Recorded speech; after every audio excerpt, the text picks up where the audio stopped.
Mr. Drake, how did you wish to proceed this morning? Did you wish to deal with the evidentiary matter that we left off with yesterday afternoon? Yes, Judge, if we could continue with the proffer for a brief moment. That'll be fine. You can have your witness come back in. Yes, sir. For the record, we are dealing with proffered testimony, and the jury will wait outside. Good morning. Just have a seat, and you're still under oath.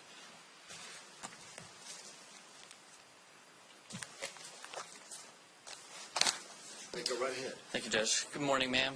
Good morning. Yesterday we were talking about the conversation that you had with Melissa Howard after you called her on Wednesday, January 4th of 2006. Yes. During your conversation with her, can you provide any testimony as to the timing of Russell Holbrook being at her house in relation to the timing of your phone call with her? When she answered the phone and was crying, and I asked her at that point what was going on because she was so upset, her words were, "He just left." And I didn't know who he was until we got further into the conversation. Do you know what time that you called her? I do not know what time it was. It was sometime in the evening, but I don't know exactly what time it was. When do you typically, if you're going to return a client's call after hours, is there an end time that you would do so? I won't call a client later than 8 p.m., absent some emergency of some sort. Is this a situation where you would have called past 8 p.m.? I can't really speculate on that. I don't know. Could have, maybe not.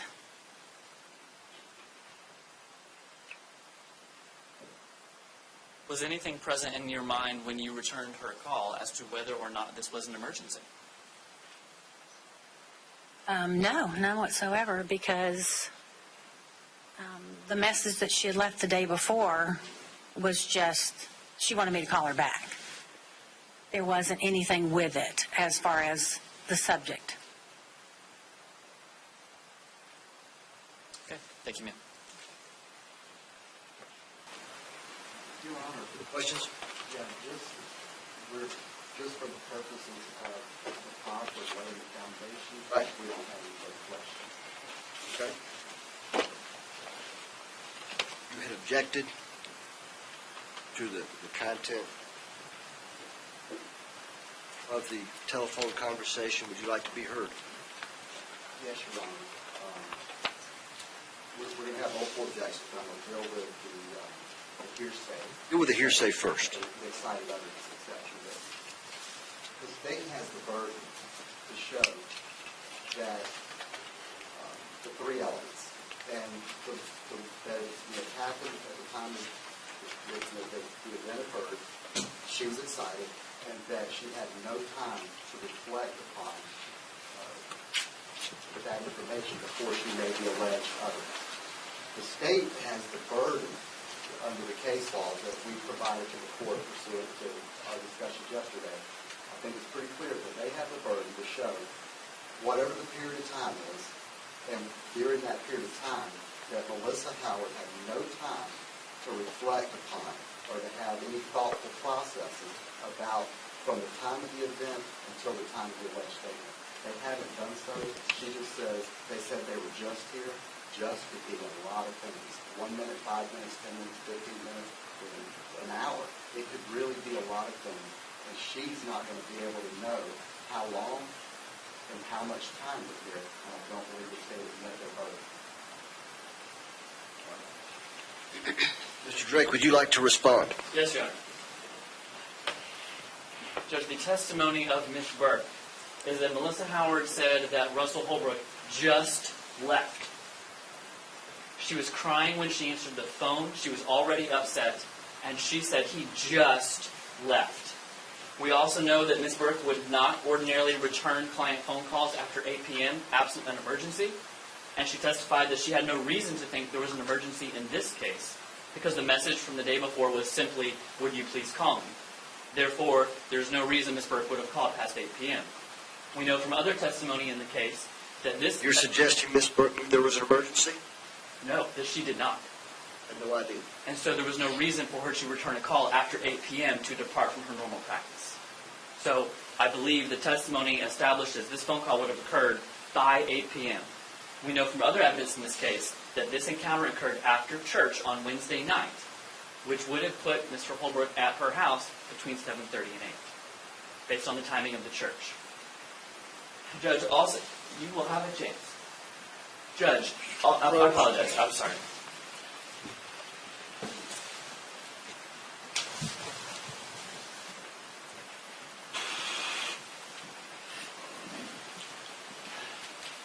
All right. Mr. Drake, if you would, please go ahead. Yes, Judge. Furthermore, I want to make sure that the correct standard is being presented to the court. The defense keeps saying time. The correct standard is opportunity. Time is a consideration. It is not a bright-line rule. There are cases that find excited utterance can be the next day. The question is, did she have the opportunity?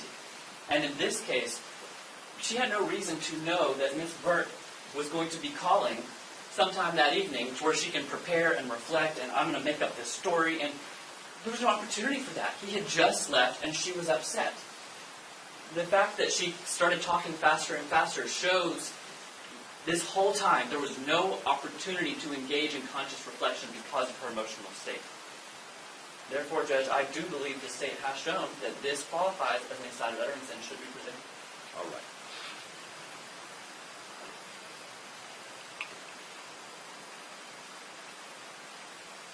Your Honor, Yes, sir. Mr. Drake has brought up some extrinsic evidence.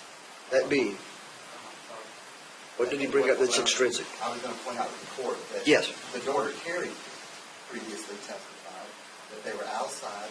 Her mom was not upset. They were talking. Her mom raised her hand during the conversation.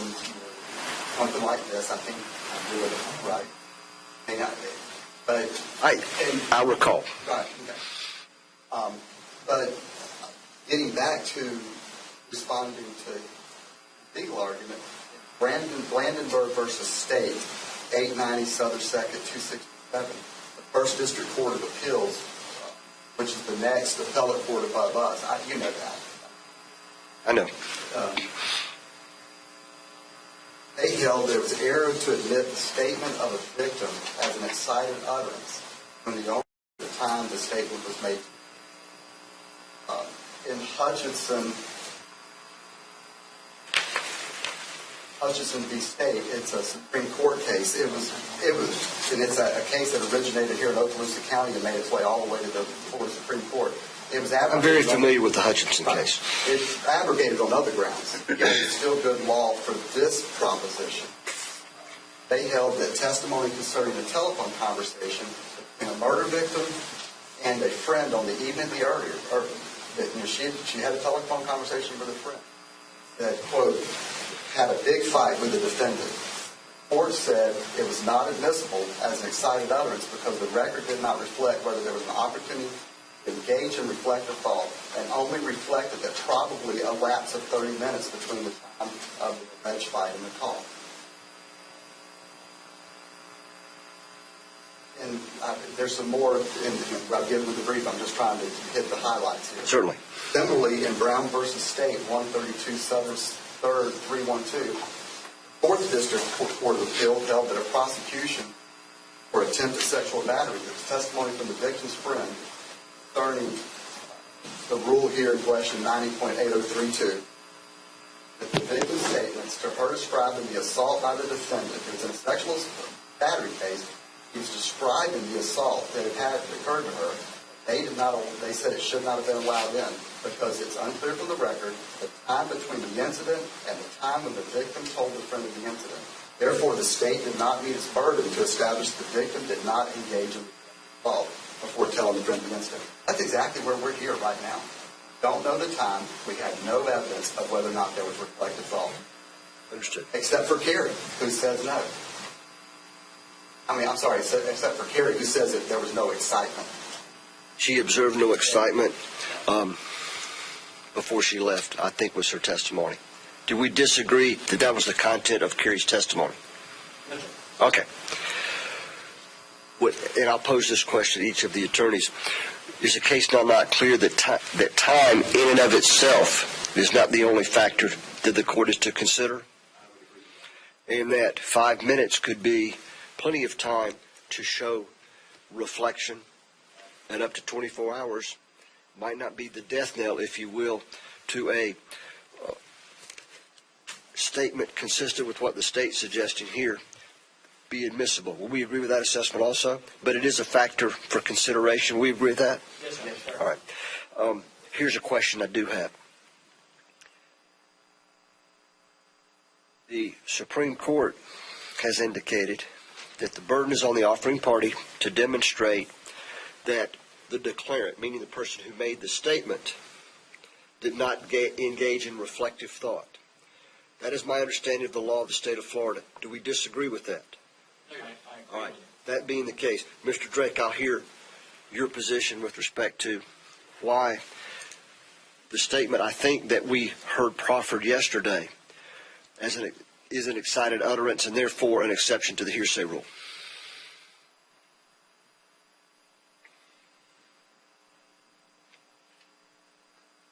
Judge, in one of the cases the defense cited, the Blandon Burke case, Yeah. it points out the common thread in the cases that allow the excited utterance, and it's when someone is hysterical, severely injured, or in an extreme emotional state sufficient to prevent reflective thought. The fact that the victim was already crying, was already talking quickly, and got faster and faster shows the extreme emotional state that she was in. In that state, she does not have the capacity for reflective thought. Did she have the capacity to reflectively think about the situation prior to the phone being dialed? I don't believe so because of the testimony that he just left. So her emotional state to prevent her from being able to reflect, coupled with we know the statement that he just left, and she wasn't expecting this phone call. So I believe the evidence shows this was very close in time. So much so, Judge, that this could qualify as a spontaneous statement. Now, in a spontaneous statement, timing is important. Excited event is not. In excited utterance, timing is not the death knell, but an excited state is. So they overlap a lot, and the case law often discusses both. And I think both, honestly, could be shown here. But Judge, we have met those three requirements. It was regarding the event that was startling enough to cause nervous excitement. It was before there was time to contrive or misrepresent what was going on. And it was while the person was under the stress or excitement caused by the event. A further question. With respect, I asked the defense this, with respect to that which we heard proffered yesterday, is it your position that the entire conversation was hearsay? Depends on what the statements are and what you think to offer. Obviously, if they're not offered for the truth of the matter asserted, then they're not. Which leads me to this. We know that the statements that were made, we heard them, they were proffered yesterday. What's the state's position as to whether they are hearsay? Some of them are not. Some of them are not assertions at all. They're just reflections of the victim's state of mind. Is the victim's state of mind an issue?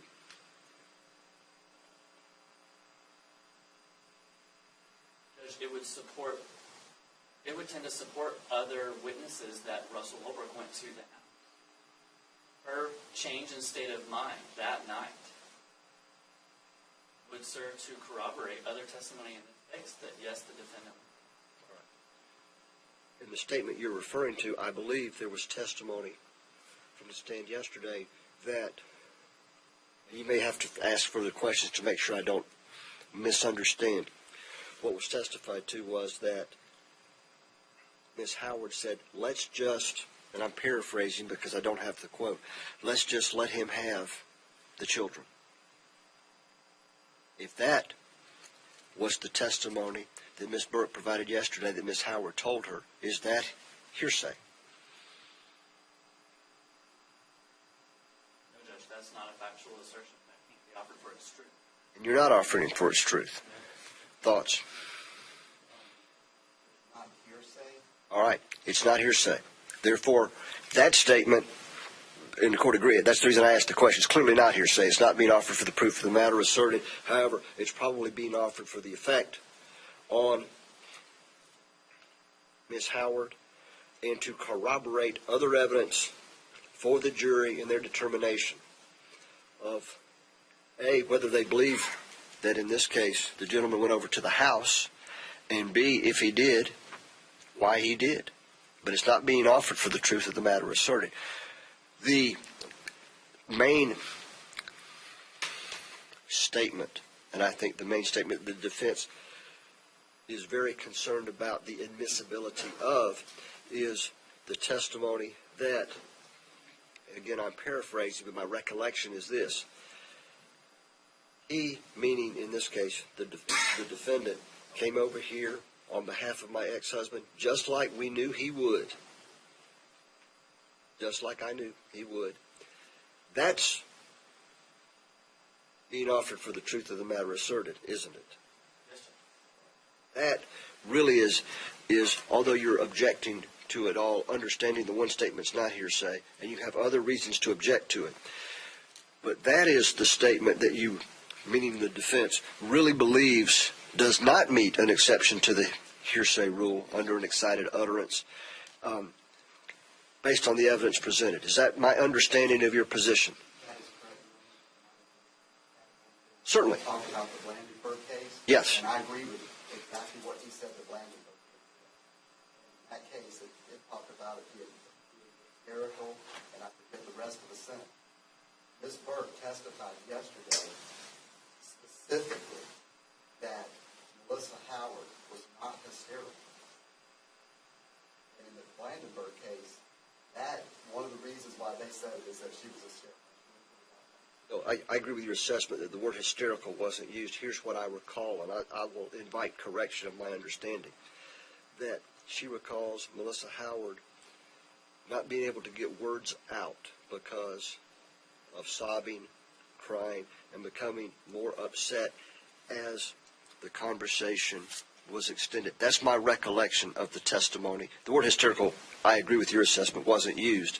However, indicia of being upset and emotional was testified to. Answer me this. My understanding is the first call that went to Ms. Burke's office was on the day, either the morning of or the day before the 4th, meaning January 3rd, correct? The phone call that leads us to this motion hearing is that which was on the evening of or the night of January 4th, correct? Yes, sir. Sometime after other testimony suggests that Mr. Holbrook was at Ms. Howard's residence. Do I understand your positions to agree with that, with those facts? And Ms. Burke's testimony was consistent with the phone call being on the 4th at night. Yes, sir. That was Ms. Burke's. All right. So we don't know if it was 10 minutes or a few hours, but sometime during that time frame would be a reasonable conclusion that I could reach in making my determination? Based on her testimony, yes, reasonable. All right. Some Okay. 10 or 15 minutes. All right. Well, does either side wish to have an opportunity to put on other evidence to suggest the time frame could be different? Because I'll give either side that opportunity if they would like to do that. I would, Your Honor. All right. Here's what we'll... We need to talk up there because No, you have a witness?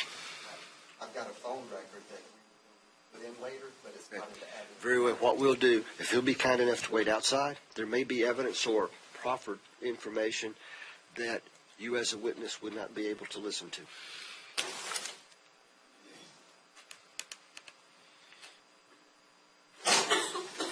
All right. While Mr. Warwick is looking for that and Mr. Jarvis is overseeing that, Mr. Jarvis, question for you. The first reason for the objection to the statement, I believe, that was raised was the hearsay. There was also a confrontation clause objection that you raised. What's the state's position with respect to that objection in these statements? No, yeah, The Washington. that's right. We've determined that. Yeah, and I agree with that assessment, but I wanted to make sure that the record reflected that does not apply, and we agree that is the case. All right. I give you that opportunity to find, I think it's a phone record you're looking for? Yes, sir. All right. I'll give you the opportunity to do that. Mr. Ward, what are we looking at? It's Melissa Howard's home phone record All right. of the phone calls coming and going from her house that day. Okay. What's the problem? He's just wanting to make sure that this is the complete record. We have all the phone records. We didn't anticipate needing. I'm concerned about January 4th in the evening. Do we have it? Yes, sir. What's the problem? What I'm trying to confirm is some of these phone records have statements that they don't capture all the calls. For example, some version of the phone records only capture outgoing long-distance calls. They don't capture all of the incoming and outgoing. So while that list is presented to you, that does not necessarily mean that a call did not come through. That's what I'm trying to verify, see if I have other records that would speak. Is there a disagreement that a call came through? I don't believe Janice Burke's phone number is on that piece of paper, so I imagine they will say she didn't call. That's why. You're suggesting that she lied about all that. Maybe she had the date The wrong. time frame. The time frame wrong. The time frame. There's only one number on here that could possibly be hers, and it happened earlier in the day before business hours.